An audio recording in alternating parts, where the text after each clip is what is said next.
Hi everyone, welcome to my YouTube channel. So today I'm going to be walking through a leg day workout that I did. So first exercise is the leg press, and so for this exercise I typically focus on a more glute dominant workout with a little bit of hamstrings and quads incorporated as well. So for this exercise I focused on heavy weights for 4 sets of 6 to 8 reps. So if you notice here that I'm going down to about a 90-degree bend in my knees, and then when I push up I keep a slight bend in my knees, not locking up at the top, so that way I avoid injury and I don't hurt myself. Ooh, I look tired there.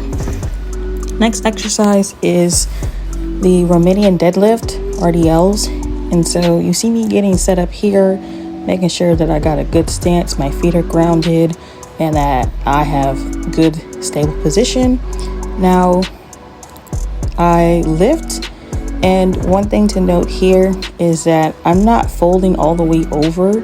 I'm keeping my chest up, right? Engaging my back, and whenever I do drive back up, I'm squeezing my glutes and my hamstrings to make sure that I'm getting a squeeze there.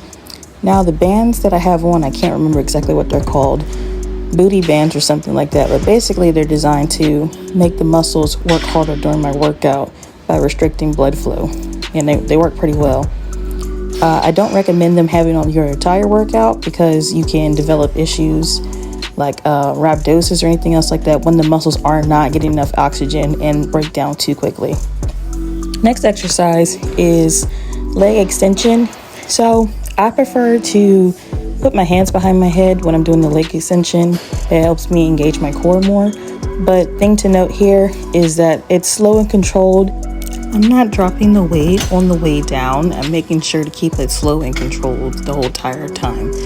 Now here we have seated leg curls, and it's essentially the same thing. This is a part of my superset where I'll work my quads and then I'll work hamstrings. So the thing with supersets like that is that you typically want to work muscle groups opposite of each other.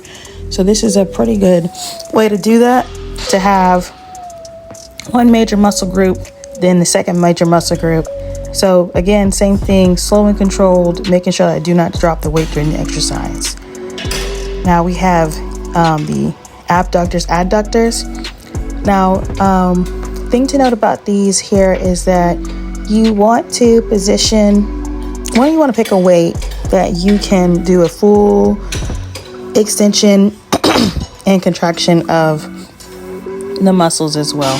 So my inner thighs are weaker than my outer thighs, around the hip area. So I typically have to train these a bit harder than my outer thighs, just simply because I was working one muscle group more than the other and I developed an imbalance. But like I said, I'm not taking my legs super far out during this exercise. It's just far enough to where I can squeeze and get a good contraction without overextending myself. Same thing with this exercise here.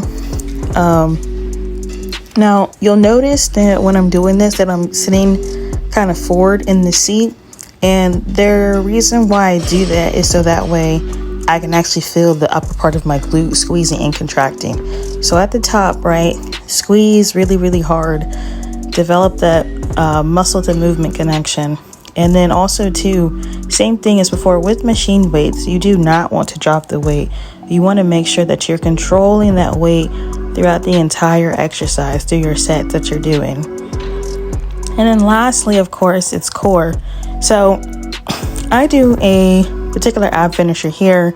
So on the agenda, it was planks, and then I added weighted suitcase carries. So I do planks on the Boosu ball because it adds a level of challenge that I think kind of helps improve the overall core stability. Now, you do not have to do them on the Boosu ball like I do. I did them on my knees because at this point I was gassed. I was tired. I think this might have been the second or third round of these, and I was absolutely done. So it's best for you to drop to your knees and maintain form, then do it from full position and have your butt too high or have your hips too low. Always want to maintain form even if it's at a modified position. So if you need a rest, take a rest, right? But get back into the exercise. At the end of the day, your workout is for you and you make the most of it. So if you're slacking off during it, then you're only going to get as much as you put into it, right?